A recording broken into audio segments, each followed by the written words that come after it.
temple toward the east, for the facade of the temple was toward the east.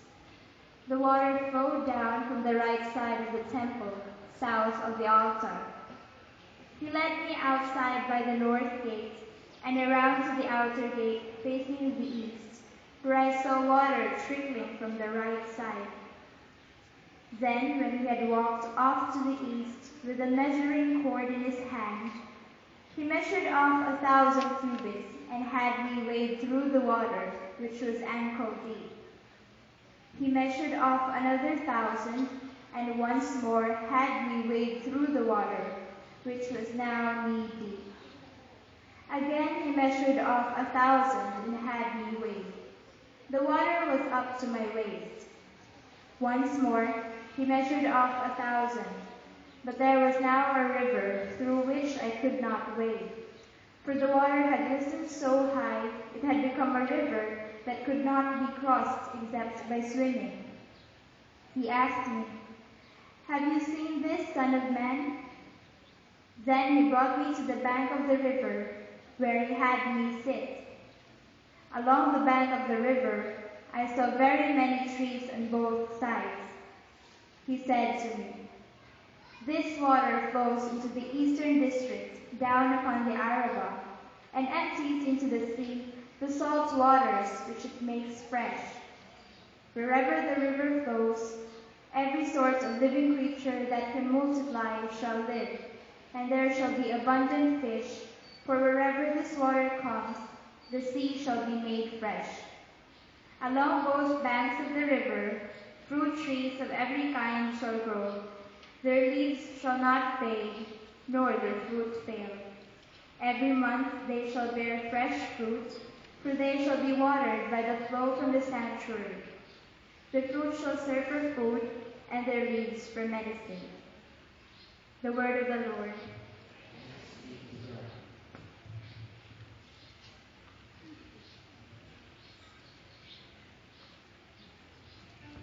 Please console yourself.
Baling ng aking diwa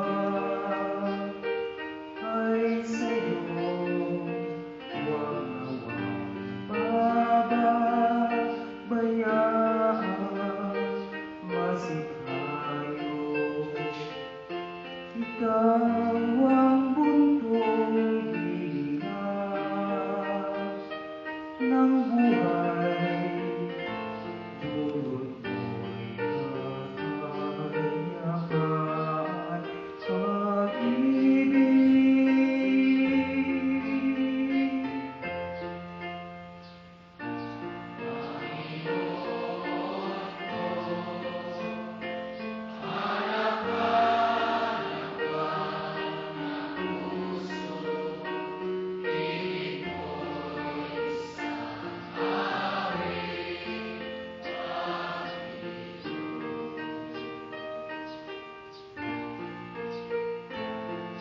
Ako'y akayin sa daan, matuwid, huwag nawang tanging tulungan mabighani.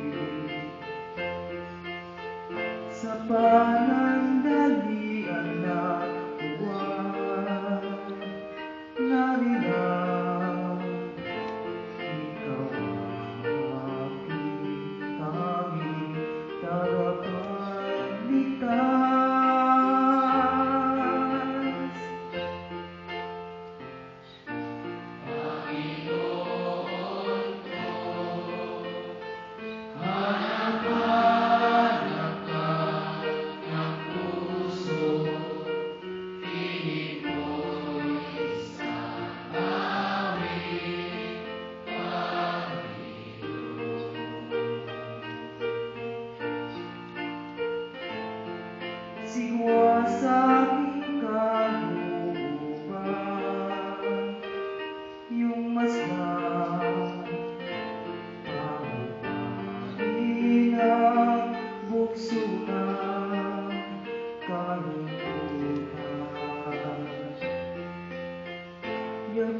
aking